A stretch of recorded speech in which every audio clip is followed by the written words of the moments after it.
Hello, everyone. Welcome to my very first book club wrap up of the month. I don't have a specific name for this just yet. Just try to wing it. But if this is your first time being here, hello, my name is Wawa. I make mini reviews on my Bookstagram because I read a lot, and I also write wordy reviews on blogs, and occasionally I make live update vlog on my YouTube. And now I'm starting this book club thingy on this YouTube.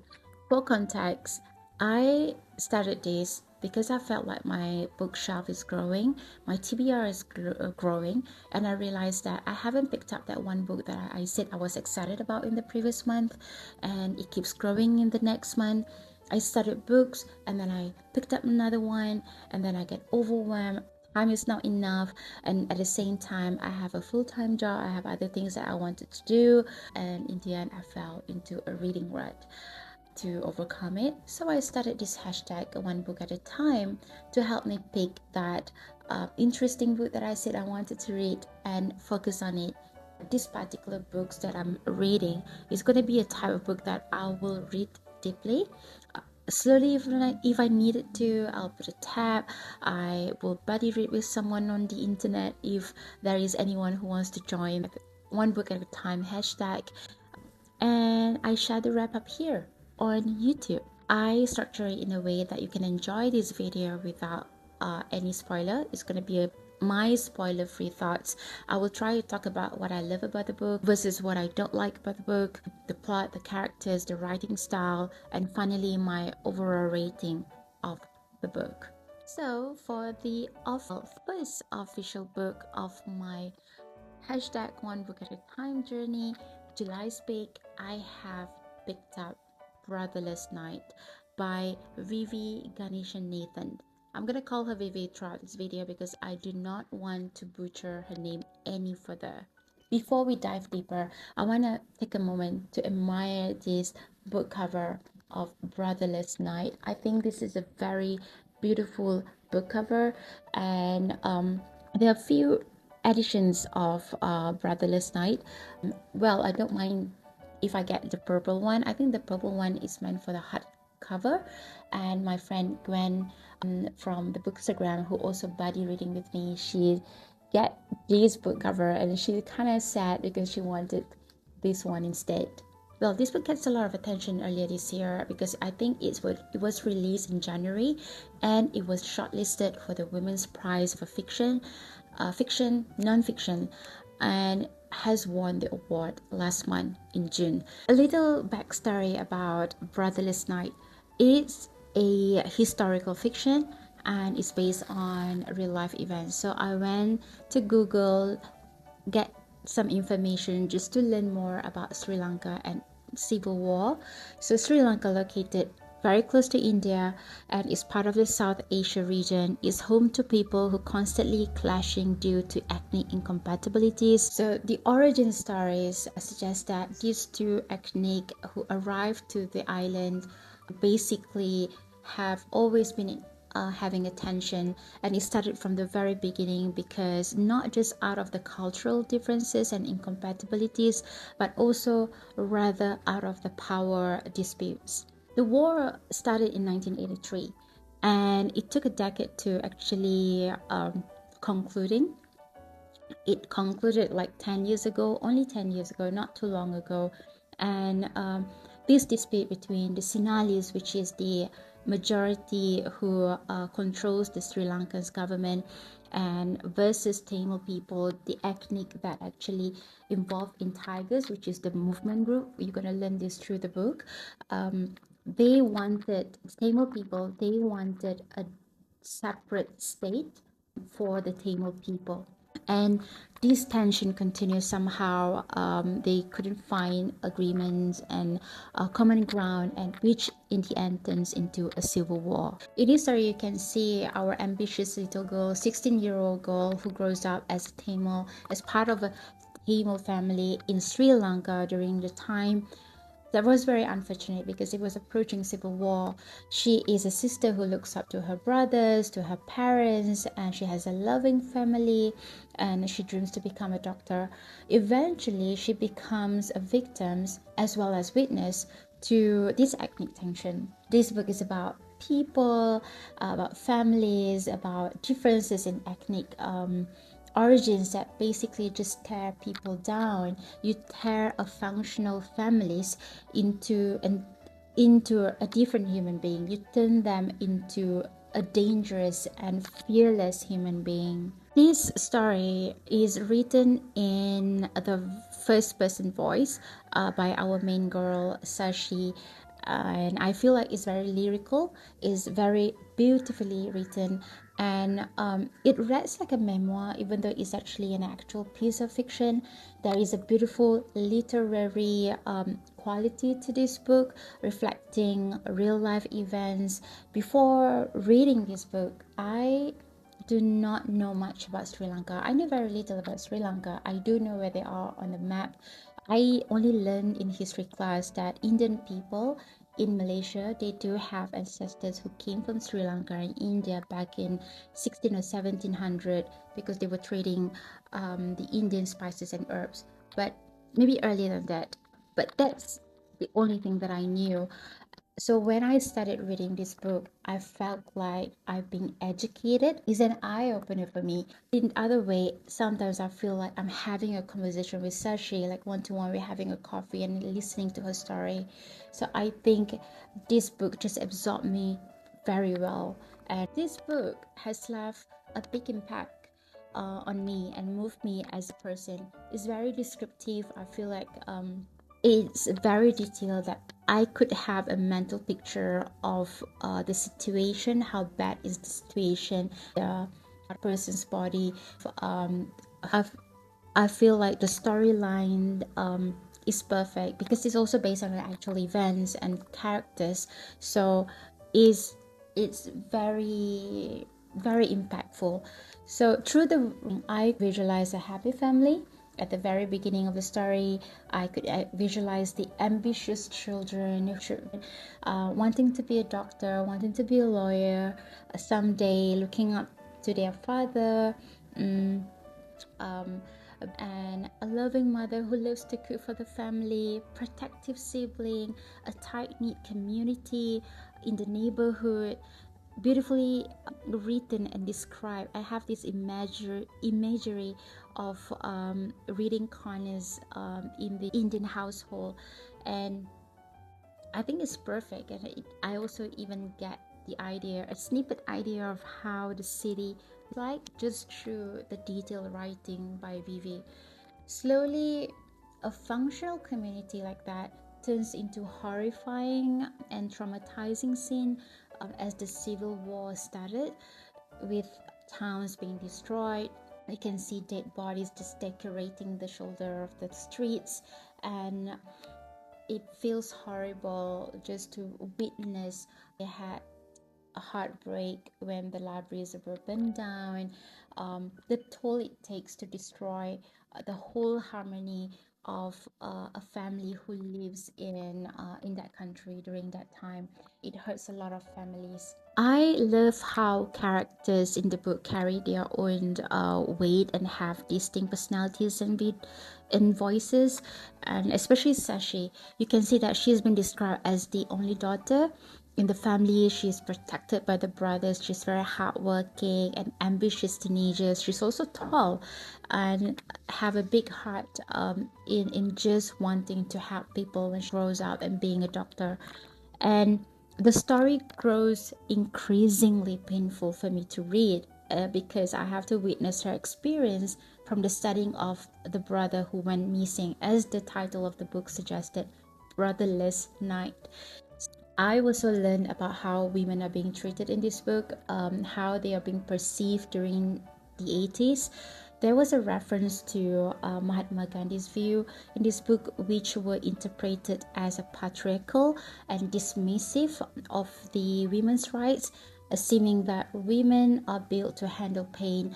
And I felt really pissed because I thought he was someone that I could idolize and admire, and I basically just gonna reserve all my comments, more comments about him until I do more research about him specifically and his beliefs and his philosophy. Though in the book, I did not agree with his thinking that women are better suited to feel pain because basically we were designed and built in such a way that we can accept pain and we can endure pain. So to me, women do not want to suffer. And why does it have to be done on us? And for what reason? There were also references to strong women, strong female characters in this story, especially the Sashi's mentor, Angelica, her mother, and herself, showing heroic act throughout the story. And as we see their experiences, the male characters who started off as ambitious, goal-oriented, responsible, then change into someone else with a different goal. They change for the good cause, and we witness their struggles and pain as well as they stuck in the war. They can't reverse the decisions that they have made. So I love seeing how these voices from Brotherless Night is quite similar to Min Jin Lee, who wrote Pachinko, a novel about the Korean family who immigrates to Japan. And I also like the fact that Vivi's writing style is quite similar. It feels similar to Elif Shafak, who also writes very deep and very reflective kind of novel. So this book provides a very, very deep introspective look at the struggle of minorities, what they face not only in Sri Lanka, I feel, but also in many other countries. Just to live functionally, they have to work extra hard. So, if the majority claims that they have to struggle to obtain certain benefits while being subsidized and receiving support from the government, they may have been unaware and ignorant about how the minorities have to find the alternative way to get to the same benefit, to experience the same benefit as the majority has always got. So my question is, have you thought about this? Like, have I thought about this? It's an unspoken reality, but it happens. We always been refusing to admit the situation. So this is why I think we often see minorities being known for their oh, good work ethic. We've known most of the minorities as a hardworking people, high resilience.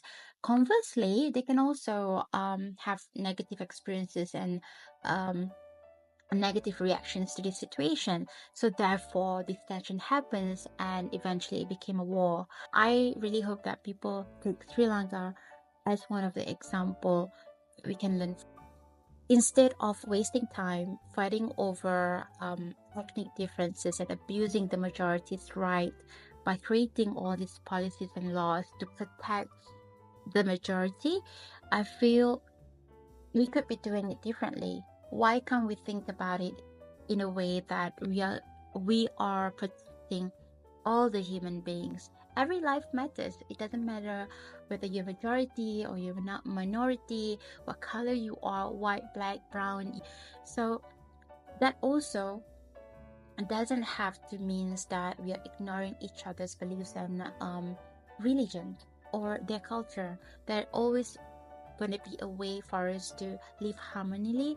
I feel like instead of wasting time fighting over ethnic differences and abusing the majority's right by creating all these laws and policy to protect the majority benefit, we could actually revisit this topic and should treat each other at the very basic level as a human being. Every life matters. That also doesn't mean that we are ignoring the ethnic culture and their beliefs. There must be a way for us to actually sit down and it doesn't have to be violent. Full stop. The last thing is the laws and the policies created to protect ethnic rights and exclusion. You cause more exclusion rather than helping and protecting the benefit of the people. in the long run, I feel that all this creates a preferential culture that favors those who are included in the policies. You are excluding those who are not part of the policies. And I think this is a huge topic to discuss, and it's basically something for us to think about and reflect. What I struggle about this book, good God, I can't think of anything. I feel like this book, it's seamless. The story was seamless. The fact that it was a historical fiction, it's based on a real life events, makes it hard to find fault with it. I feel like it's a fact based story, so it's very straightforward. You're experiencing another person's struggle. From the storyline, you could see the struggle that they face, the loss, the pain. It is increasingly growing as you turn the page, and it just wrecks you in every minute. As all the points that I've shared, there are trigger points that you might want to be mindful about. There's rape, there's war violence, there's civilian attacks, there were bombing, and if you're not in a good mental health, not in a right headspace, I would suggest that you skip this book until you feel better and then only pick up the book to read. Masterpiece is definitely feels very educational whilst reading this book, loaded with fact-based story, deep insight, and it has got me googling and reading journals and writing about war, about Sri Lanka political issues. Very introspective about human beings today. Is basically a treasure for me. I like the plot, I like the writing style. It's very lyrical, and I think that Vivi is very daring for surfacing the truth through fiction slash memoir, and offers a perspective from a lens of minority. I'm really glad that this kind of book that speaks from a voice of minority gets a huge attention. Is an educational book, not just related to these minority people, but huge education and awareness to people who falls into the majority category in their own country, and the supremacy of ethnic. Does it do good or does it do more harm? Yeah, I really enjoyed this book. I thought it was a beautiful literature, beautiful slow reading kind of book. Is beautiful read. How it's written, it all the punches hits promises, and it definitely deserves the hype. It definitely deserves the award. Women's Prize 2024, and I think it's just brilliant. It's a brilliant book, and I hope you enjoy this book if you have read it before or together with me in my book club. I love to hear more of your thoughts. If you have any other points that I missed, other angle that you see, I would love to learn it from you as well. And leave me a comment below. And I hope that if you haven't read it, I hope this review makes you feel that you want to pick it up in your next read. Before we go, I want to share with you my August pick. I have decided to read this book, Never Let Me Go by Kazuo Ishiguro, because it's been on my bookshelf for the longest time. And also everybody has read it and I am just late. Also because I heard that it's a winner of the Nobel Prize Literature in Literature. If you want to join me on Thread and Instagram, join the conversation. We're going to talk about this book at the end of August, and tag me if you're reading it. I would love to make new friends. And if you're not, you just decided you need a buddy to read other books, doesn't matter, just tag each other. Let's just read in silent, and maybe I can get recommendations from your end. If you're reading other books, let me know in the comments below, and also subscribe to my channel. And also I want to thank you for staying this long if you did, and see you next time. Bye bye.